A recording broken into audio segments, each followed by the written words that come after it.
श्री स्वामी समर्थ सर्वांना. मंडळी, मौनी अमावस्या 2025मध्ये हे 2025मध्ये मौनी अमावस्या कधी आहे, या अमावस्याला तिथी कोणती, स्नान आणि दानाला शुभ वेळ, दान करण्यासाठी कोणती शुभ वेळ आहे आणि मौनी अमावस्याचं महत्त्व काय आहे. 2025मध्ये या मौनी अमावस्याला खूप महत्त्व आहे, कारण मौनी अमावस्या ही 12 वर्षातून एकदाच येते. म्हणून सविस्तर माहिती लिहून दिलेली आहे. पूर्ण व्हिडिओ पहा. चला तर मग सुरुवात करूया. मौनी अमावस्याला स्नान आणि दानाचे विशेष महत्त्व आहे. 2025मध्ये हा प्रसंग महाकुंभाशी एकरूप होईल, ज्यामुळे पवित्र डुबकीचे आध्यात्मिक फायदे वाढतील. मौनी अमावस्या 2025मध्ये ही अमावस्या वर्षातून 12 वेळा येते आणि पूर्वजांच्या शांतीसाठी अत्यंत महत्त्वपूर्ण मानली जाते. सर्व अमावस्या महत्त्वाच्या असताना आपल्या धर्मामध्ये माघ महिन्यात येणारी मौनी अमावस्या म्हणून ओळखली जाते. विशेषतः ही अमावस्या खूप शुभ मानली जाते. असे मानले जाते की मौन म्हणजे मौन पाळणे, पवित्र स्नान करणे, पवित्र नदीमध्ये, गंगेमध्ये स्नान करणे आणि या दिवशी दान केल्याने अनेक जन्माच्या पापाची आपल्याला माफी मागून मुक्तता मिळते.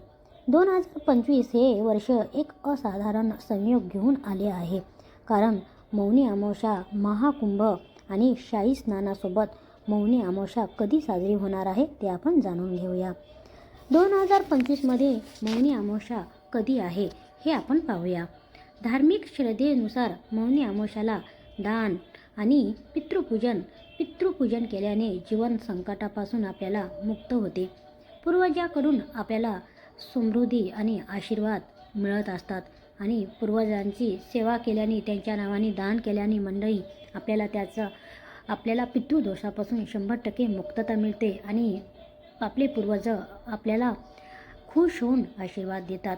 त्यामुळे या दिवशी नक्की आपल्या पूर्वजांची सेवा करा. 2025मध्ये 29 जानेवारी रोजी मौनी अमावस्या साजरी केली जाणार आहे. या दिवशी प्रयागराजमध्ये महाकुंभाचे तिसरे शाही स्नान देखील सुद्धा होणार आहे. महाकुंभ शाही स्नानासोबत मौनी अमावस्येचा हा दुर्मिळ संयोग अत्यंत फलदायी मानला जातो. आता पुढची माहिती ही आहे की मौनी अमावस्याला स्नानाचे दुहेरी आपल्याला फायदे मिळणार आहेत. ते कसे ते आपण वाचूया. माघ महिन्यातील पवित्र नद्यांमध्ये स्नान करणे खूप पुण्यकारक मानले जाते. परंतु मौनी अमावस्येला आध्यात्मिक गुण अनेक पटीनं वाढत असतात. या दिवशी संपूर्ण दिवसभर मौन पाळल्याने उल्लेखनीय म्हणजे आपलं आरोग्य खूप चांगलं राहतं. आरोग्याचे लाभ आणि सखोल ज्ञान आपल्याला 100% मिळत असते असं मानलं जातं आणि असं म्हटलं सुद्धा जातं. कारण मौनी अमावस्याचं नावच आहे मौनी अमावस्या. या दिवशी दिवसभर मौन पाळल्याने आपल्याला ज्ञान प्राप्त होतं आणि आपलं आरोग्य खूप चांगलं राहतं. म्हणून अमावस्याच्या दिवशी एका उपासासारखं व्रत करावं, म्हणजे मौन पाळावं. मानसिक आरोग्याच्या समस्या, भीती किंवा चिंतेने ग्रस्त असलेल्यांना विशेषतः या दिवशी पवित्र स्नान करण्यास प्रोत्साहित केले जाते, कारण अशा समस्यापासून आपल्याला आराम मिळत असतो असे मानले जाते.